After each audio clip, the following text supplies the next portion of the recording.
Now it's Tom here from Fitness Business Solutions, and what I'm going to run down through is some of the pieces around a sales mindset and how important that is for you and your business. Sales can kind of conjure up these really negative images of, people who are dishonest, people who are pushy, people who are kind of applying a lot of pressure and kind of selling rubbish products. Okay, a lot of that just isn't true. And what I want to do is kind of help you kind of sort of work through that and break it down. If you do kind of feel like this about it, you're missing a really, really big piece of the puzzle. Good sales, professional sales that's done with integrity and is very genuine. All you're doing is helping people solve problems. Okay, and that is it. Okay, you can look at it from a million different ways, but ultimately that's what it's going to come down to.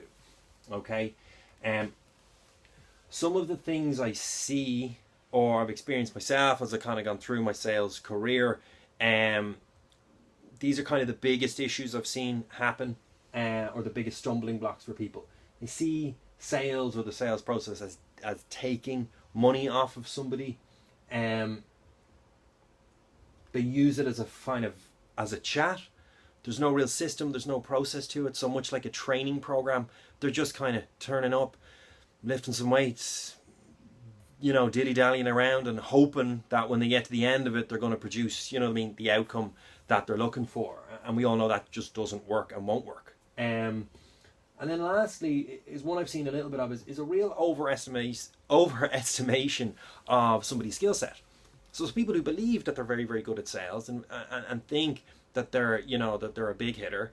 And the reality of it is, much like sometimes going to, compete at an event from a fitness perspective, you can realize very, very quickly that when you're in that environment with other kind of polished, professional, and highly skilled salespeople, you're not really all that sharp, and you probably do need to kind of develop and move your skill set. Okay. I think it's really important that people understand what they sell. Okay. And like I said, you're selling solutions, but you're selling solutions to what are often long-term emotional problems. Somebody doesn't just wake up on a Tuesday morning having never thought about it and decide that they're going to join a fitness sort of facility and look for coaching. It's often something that's been going on for quite a while. Okay.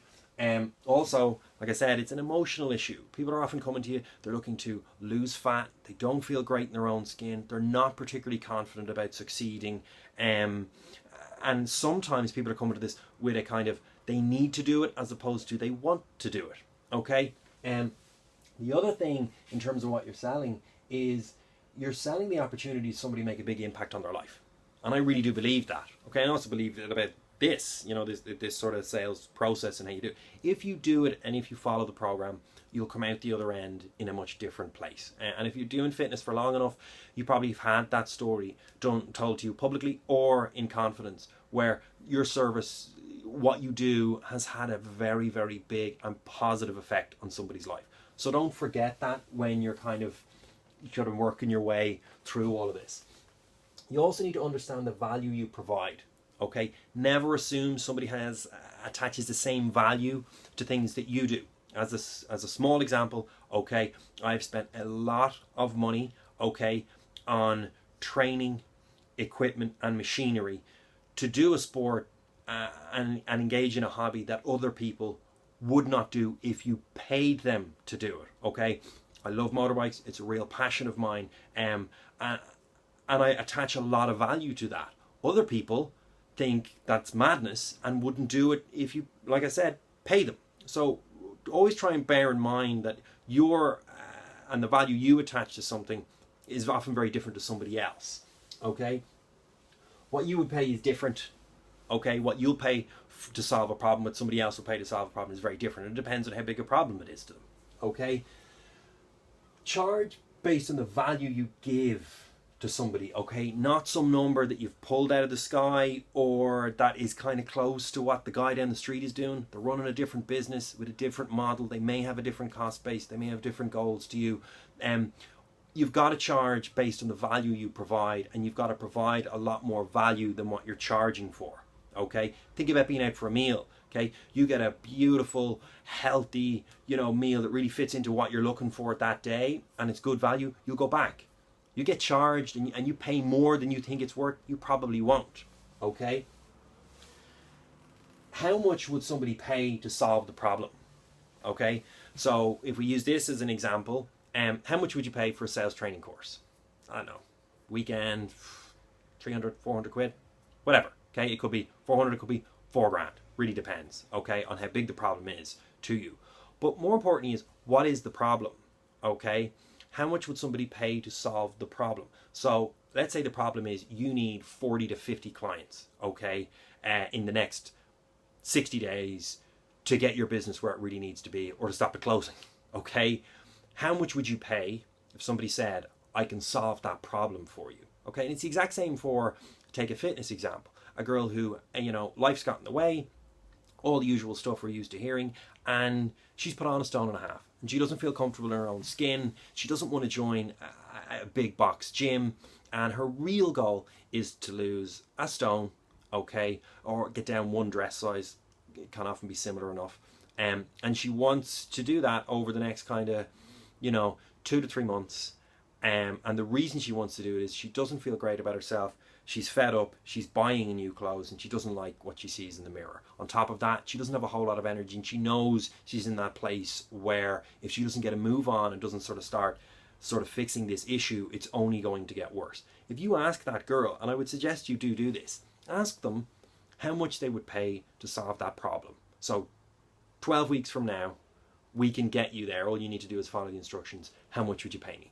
And understand that in terms of when you're kind of figuring out the value you provide, bear in mind that that's the approach you need to take on this. Okay, not, well, I'd give you 6 quid a class, or I'd give you 26 quid a class. How much would they solve? How much would they pay to solve that issue? Okay, and that's super important. Okay, it's really important that you understand what the sales process is and is not. Okay, the sales process is an education where you're going to solve a problem. It's not high pressure, okay, and it's not shoehorning people into deals. You're in the relationship business. This person is going to be in and out to you all of the time if you're doing your job right. You're not selling them a phone or a TV that they take home and then you never see them again. Okay, this is ongoing sort of business. So you want to make sure that the person is a good fit for you, and this process will help you do that. And it'll also help them do that. Okay? One other thing is really, really important is your obligation around sales. You have an obligation to be good at this. Okay, and I'll do another piece on this, okay, to show you the difference between a guy who can kind of sell and a guy who's got a skill set, and where that finishes in a fairly short space of time. But you have a big obligation to everybody in your life who's dependent on you. Maybe you have a wife, maybe you have kids, maybe you have a whole host of other stuff, okay? If you're not doing this, okay, you're missing opportunities over and over and over again, okay? You're missing opportunities to help your business grow, to help your team grow. You're also missing opportunities to help yourself grow, okay? Also bear in mind, they go elsewhere and they'll normally go to the competition, okay? If they're inquiring with you and there's a guy down the road and you don't do a great job, they're probably going to end up with them. Because bear in mind, people get tired of going through a process, okay? So if they've been to 2 gyms and they've had a not so great experience, by the time they get to the 3rd guy, they're like, oh, you know what? Look, let's just go with this, okay? So bear that in mind. You do have a big obligation around this. The last thing then I'd like to cover on a sort of sales mindset point of view is the concept of asking for payment. Okay, people are often really uncomfortable with this. It's like people asking for discount, okay? And I'd suggest you try that. You're buying something, just ask them. Not in Dunnes or Tesco's, but you're buying something reasonably big, just ask, hey, give me 5% off, 10% off, okay? But you need to understand that asking for payment, okay, is really just finishing the deal and helping them get started, okay? And money is essentially, it's just a byproduct of it. You're going to exchange value for money, okay? And as long as you're providing enough value and you're doing a good job, it's a fair exchange, okay? Please remember, you're not taking money off people. You're providing a lot of value. And if you don't understand that and you're struggling with that, sit down and work it out. The expertise, okay, in terms of designing a program, the program being actually taught, the environment, the feel, the atmosphere of the gym, all of those things all come together, okay, to help provide that experience. You're not taking money off the person, you're providing them value, and you're giving them the opportunity to solve that problem and solve that issue.